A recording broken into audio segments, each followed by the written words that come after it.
गुरुदेव योगेश जी हैं पुणे से। प्रश्न है कि जब भी मैं भक्ति मार्ग से ज़्यादा जुड़ने की कोशिश करता हूँ तो मुझे यह अनुभव होता है कि हमेशा कोई ना कोई बहुत बड़ी मुसीबत परेशानी मेरे सामने आ खड़ी होती है। गुरुदेव मुझे क्या करना चाहिए। अगला प्रश्न है किशोर जी हैं पुणे से। मैं जो भी काम करने जाता हूँ उसमें कोई ना कोई रुकावट अवश्य आ जाती है, काम पूरा नहीं हो पाता, मेरा मन बहुत अशांत रहता है, कृपया आप उपाय बताएं। अश्विनी काटे जी गुरुदेव पुणे से हैं। इनका कहना है कि घर के लोगों को आपके सत्संग के प्रति कैसे प्रेरित करें। घर में मेरी कोई बात नहीं सुनता है परंतु मैं हर समय नाम जप करती रहती हूँ। कृष्णाय वासुदेवाय हरे परमात्मने प्रणतः क्लेशनाशाय गोविंदाय नमो नमः। प्रश्न से प्रेरणा तक। मैं नाम जाप करती हूँ, घर वालों को सत्संग के लिए कहती हूँ पर वो करते नहीं, मैं क्या करूँ। सबके प्रति शुभ भाव रखना अच्छा है पर किसी से अपेक्षा रखना अच्छा नहीं है। अपेक्षा सदा मनुष्य को दुख देती है। तुम करो जितना कर सकती हो। मीरा की कभी कोई अपेक्षा नहीं थी कि राणा भी भक्ति करे। राणा उनको विष देता था, सर्प भेजता था, उनके परिवार के लोग भी उन्हें तकलीफ देते थे पर वो अपेक्षा नहीं रखती थी। वो अपने श्री कृष्ण गिरधर में और गुरु की वाणी में मस्त रहती थी। आप भी भाव रखो कि परिवार सत्संग करें पर वो नहीं करे तो तुम दुखी हो जाओ तो तुम्हारे सत्संग का फल तो तुम्हें गलत मिल गया। सत्संग करके लोग प्रसन्न होते हैं और तुम सत्संग करके भी दुखी रहोगी। इसलिए उन्हें सन्मार्ग दिखाते रहना। मुझे याद है वो बिड़ला के घर के लिए मैंने तुम्हें बताया था, उन्होंने अपने बहुओं को कहा तुम इतना सुखी कैसे रहती हो। तो उन्होंने कहा मैं अपने बहुओं को बस 3 बार कोई बात कहती हूँ, कोई चीज़ अच्छी नहीं लगी, बहू ऐसे कर देना। फिर 10 दिन के बाद बोला बहू ऐसे कर लेना। तीसरी बार के बाद मैं प्रसन्न हो जाती हूँ कि उनका वही स्वभाव है, वो वैसे ही चलेंगी। अगर मैं पीछे पड़ी रही तो मेरा बुढ़ापा खराब हो जाएगा, इसलिए मैं तो मस्त रहती हूँ गुरु जी की वाणी में। तो आप भी अपने परिवार परिजन मित्र सहयोगी को सच्ची अच्छी बात बताएं पर अपेक्षा मत रखो कि वो करेंगे ही, संभव नहीं है। दूसरा प्रश्न है इस पृथ्वी पर ऐसा कोई नहीं जिसने सोचा हो और वो कर्म हो जाए। चक्रवर्ती सम्राट दशरथ जी ने सोचा कि कल हमारा बेटा क्या बनेगा, युवराज। युवराज तो छोड़ो, देश से बाहर जाना पड़ गया राम जी को। साक्षात ईश्वर हैं, भगवान हैं। सोचा अच्छा, व्यवस्थाएं की, पर सब कुछ हमारे हाथ में नहीं है। हम अच्छा कर सकते हैं, अच्छा सोच सकते हैं, परिणाम की अपेक्षा भी अच्छा का रख सकते हैं, पर try your best and ready for worst. एक बहुत अच्छा सूत्र है। अपना बेस्ट ट्राई करो पर बुरे से बुरे के लिए राजी रहो। क्या हो सकता है बुरा से बुरा। 70 साल के बाद ये दुनिया छूट जाएगी। जितना कुछ बनाया है न वो रहेंगे न हम रहेंगे, इससे बुरा हो भी क्या सकता है। वो भी ठीक रहा तब, कोरोना कैंसर नहीं हुआ तब, एक्सीडेंट नहीं हुए तब 70 ईयर्स 80 ईयर्स, नहीं तो 20 साल में ही फूट सकता है गुब्बारा, 30 ईयर्स में फूट सकता है। तो नथिंग इज सीरियस हियर। यहाँ बहुत कुछ सीरियस है नहीं इस जगत में। आप आनंदित रहिए, प्रसन्न रहिए। अच्छा आपने मुझे 70 साल का जीवन दिया, 80 साल का, मैं आऊँगी तो मुस्कुराते हुए आऊँगी ठाकुर, चिंता मत करो। तुमने रोने के लिए भेजा है क्या, मैं तो मुस्कुरा के आऊँगी। ये भाव रखो हृदय में। और मुझे लगता है जब किसी के प्रति एक्सपेक्टेशन हाई लेके जाते हैं, अभी एक बेटी मुझसे पूछ रही थी, मैंने यही कहा परसेप्शन मत बनाओ किसी के लिए, एक्सपेक्टेशन मत रखो, सेटिस्फेक्शन अच्छा होगा हायर। अगर परसेप्शन बना लिया और एक्सपेक्टेशन ज़्यादा करके गए तो सेटिस्फेक्शन नहीं होगा, असंतुष्ट रहोगे। यहाँ कोई आए बोला गुरुजी के पास जा रहे हैं, क्या कर रहे हैं, 1 लाख रुपए तो गुरुजी से लेंगे। अब वो मन में सोच के आया 1 लाख, यहाँ आया तो उसको इतना चूरन मिला। बोला बताओ ऐसे भी कोई गुरु होते, एक चूरन दे दिया। तो क्या एक्सपेक्टेशन लाने के लिए गुरु ने कहा था, वो एक्सपेक्टेशन आपके मन का था। और दुख किसको हुआ, उसी मन को। जिस मन ने अपेक्षा की उसी मन को फिर दुख हुआ। तो उस मन से कह दिया करो कि मैं तुम्हारे कहने पर किसी से कोई अपेक्षा रखने वाली नहीं हूं या रखने वाला नहीं हूं। ये रोज अभ्यास करना, पर डे, एक दिन में नहीं होगा, प्रतिदिन अभ्यास करना होगा। अभ्यास करोगे तो धीरे धीरे धीरे धीरे लोगों से एक्सपेक्टेशन खत्म हो जाएगी। फिर क्या होगा, चाह गई चिंता गई मनुआ भई बेपरवाह। जिनको कछु नहीं चाहिए वही रीतेश्वर की तरह शहंशाह। कुछ चाहिए ही नहीं तो क्या करोगे? तुम ताली भी दो तब भी मुझे आनंद है, तुम गाली भी दो तब भी मुझे आनंद है। कोई ताली दे चाहे गाली दे, हम हो चुके प्रियाचित्त बिहारी के। ठाकुर हमरे प्रियाचित्त बिहारी, हम हैं प्रियाचित्त बिहारी के। गुरुपद सेवा धर्म हमारा, साधु पद सेवा धर्म हमारा। काम न दुनियादारी से, कोई भला कहे चाहे बुरा कहे, हम हो चुके प्रियाचित्त बिहारी के। ये भाव जीवन में तुम्हें अनंत शांति अनंत प्रेम देगा।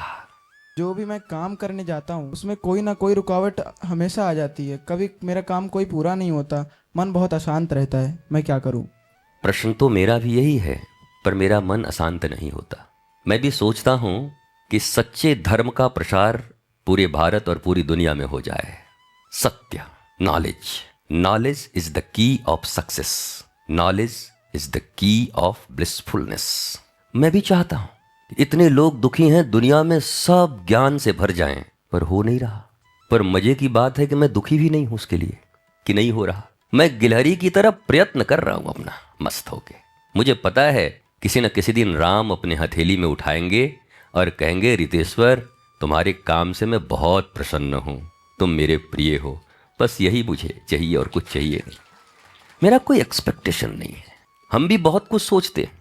ये आप जितने लोग यहाँ खड़े देख रहे हैं, अभी ये पर्दा बंद था ना, तो मैं एक कैमरामैन को सिखा रहा था कि भाई 20 एक्सपर्ट आए थे, तुमको कहा था ऐसे खड़े होना, तुम आज भी वैसे ही खड़े हो, तुम सीखोगे कब? अच्छा, ये कह के मैं दुखी नहीं हो गया, ये लोग कब सीखेंगे, मैं इस्तीफा दे दूंगा, मैं वृंदावन से चला जाऊंगा। मैंने कह दिया, अब सीखना न सीखना उनकी मर्जी, करना न करना उनकी मर्जी, पर आप अच्छी बातों को अच्छे तरीके से लोगों तक पहुंचा दो। दुनिया में किसी की इच्छा पूरी नहीं हुई बेटे कि तुम्हारी हो जाएगी। इसलिए ये मत कहो कि जो काम सोचता हूं वो होता नहीं है। कुछ ज्यादा ही सोचते हो क्या होने को? दाल रोटी तो मिलती ही होगी। नहीं मिलती तो मैंने एक प्रतिज्ञा लिया है कि जिसको भी दाल रोटी और आवास की तकलीफ हो रही है, तो लाडली निकुंजवन आनंदम धाम जिंदाबाद है, मैं पूरा जीवन देने का वादा करता हूँ, इसकी तो कमी नहीं होगी। तो बाकी कौन कौन से ज्यादा काम सोचते हो? मस्त होके करते रहो, प्रयत्न करते रहो। कोशिश करना हमारा काम है। कर्मण्येवाधिकारस्तु मा फलेषु कदाचन। कर्म करने में हमारा अधिकार है, पर फल जो होगा दिखा जाएगा। पर ये कर्म अगर सत्य हो, अच्छा हो, तो फल अनुकूल ही आता है। ऐसा नहीं कि प्रतिकूल आ जाएगा। आप धर्म पर चलेंगे, बोला धर्म पे तो चले, इतने लोगों को दुख हुआ, मीरा को दुख हुआ क्या, प्रहलाद को दुख हुआ क्या? दुख तुमको दिखाई पड़ता है, पर वो तो पहाड़ों से फेंके जाने के बाद भी नारायण नारायण कर रहे थे। कहते हैं जब सर्पों की माला फेंकी गई, कि सर्प फेंके गए प्रहलाद के पास, और उसके गर्दन में जब आकर गिरा तो फूलों का माला बन गया, बेला गुलाब जूही चंपा चमेली। तो क्या करोगे? दुख दिखाई तो पड़ा पर दुख उनको हुआ नहीं। तो आप भी बहुत ज्यादा अपेक्षा न रखकर धर्म के पथ पर चलते रहो। रोटी कपड़ा और मकान, एक दुकान 7 दुकान, उसके बाद सीधा स्मशान। उसके पहले भी कुछ है। मस्ती ढूंढिए, आनंद ढूंढिए। आप तो कह रहे बाबा जी तुम्हारे तो बड़े आश्रम हैं, ठाठ हैं, बड़ी बड़ी गाड़ियां हैं, और रिवॉल्विंग चेयर पे बैठ के केवल प्रवचन करना है तुमको आधे घंटे, तो बोलोगी ऐसे? ऐसी बात नहीं है। आप मुझे वृक्षों के नीचे भी बैठे हुए देख सकते हैं, मुझे सड़कों पे चलते हुए भी देख सकते हैं, मेरे पूरे जीवन को आप पढ़ सकते हैं अगर कभी जानने का अवसर मिलेगा। और आज भी मैं बहुत परिश्रम करता हूँ। शायद प्रायः 4 बजे या 5 बजे सोता हूँ सुबह, 1 घंटे 2 घंटे के लिए, प्रायः ऐसा है। पूरी रात योजना, यहाँ ऐसे होगा, यहाँ ऐसे सत्संग करना है, यहाँ पर ऐसे नाम की धारा बहानी है, यहाँ उन लोगों के लिए ये करना है।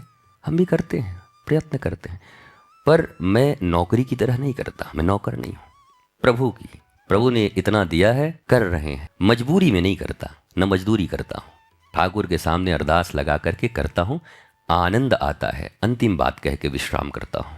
किसी कर्म को करने के बाद उसका फल मिलेगा तब मैं आनंदित होऊंगा, ऐसे व्यक्ति कभी आनंदित नहीं होते।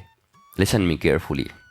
किसी कर्म को करने के बाद जो फल हमने सोचा है वो फल मिलेगा, तब मैं आनंदित होऊंगा, ऐसा आनंद आज तक किसी को कभी एक आध बार तुक्का लॉटरी की तरह मिल जाए तो अलग बात है, पर मिलता नहीं है। बल्कि सत्य ये है कि मैं जो भी करूंगा वो आनंद के साथ करूंगा और मेरा कर्म सफल होगा और उसका फल मुझे प्राप्त होगा। मैं करूंगा ही आनंद के साथ। सत्संग करना मेरी मजबूरी नहीं है, मैं आनंद से करता हूँ। वो दीपदान करने जाता हूँ प्रतिदिन संध्या 5 बजे, प्रतिदिन दीपदान और यमुना जी की आरती के लिए मजबूरी थोड़ी है कि न जाए तो यमुना जी डंडा लेके आएंगी, कैसे नहीं आया, रोजी रोटी काट दूंगी तुम्हारा। ऐसा कुछ नहीं है, भाव है मन में, उनकी आज्ञा है यमुना जी की। ऐसी आज्ञा हुई कि आप वृंदावन में रहते हो तो क्यों नहीं आरती कर लेते आके? हम अभी आ जाते हैं भैया, तुम्हारी आज्ञा है तो प्रतिदिन आ जाएंगे। तो हम प्रतिदिन जाते हैं उनकी आरती के लिए। आरती सफल होगी, लोग कहते हैं आरती सफल हो गई। आरती सफल हो गई, मेरे मन में ये भाव आया, उनका आज्ञा हुआ, यही आनंद मेरे लिए है। एक एक कदम जब मैं निकालता हूं तब मुझे आनंद होता है, मैं पहुंचता हूं तब मुझे आनंद होता है, जब मैं आरती को देखता हूं, दर्शन करता हूं तब मुझे आनंद होता है, वापस आता हूं तब आनंद, सोता हूं तब आनंद और जगता हूं तब फिर आनंद।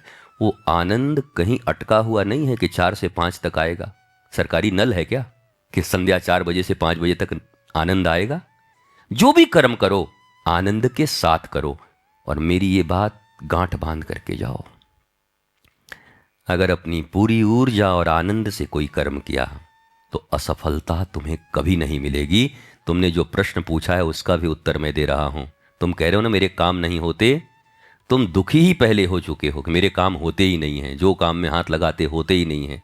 मैं तुमसे अब कहता हूं, अब जब कर्म को करना इतने आनंदित होके करना कि गुरुदेव ने कहा है काम हो या भाड़ में जाए, हमको काम आनंद से करना है। और तुम देखना कि उसी दिन तुम्हारा काम सफल होगा। तुम करके देखो, फिर तुम दोबारा यहां आओगे और लिख के दोगे कि गुरुजी आपने जो कहा था हमारा काम तो बन गया। और तुम्हारे माध्यम से लाखों करोड़ों लोगों का काम बन जाएगा। स्वस्थ रहिए, मस्त रहिए, प्रसन्न रहिए। 5 ही मिनट के लिए 2-3 प्रश्न लेकर उनके छोटे से उत्तर सूत्र के रूप में देकर अगर आप अपना लोगे तो आपका जीवन सफल होगा, अच्छा होगा। चलते चलते फिर से कहूँगा,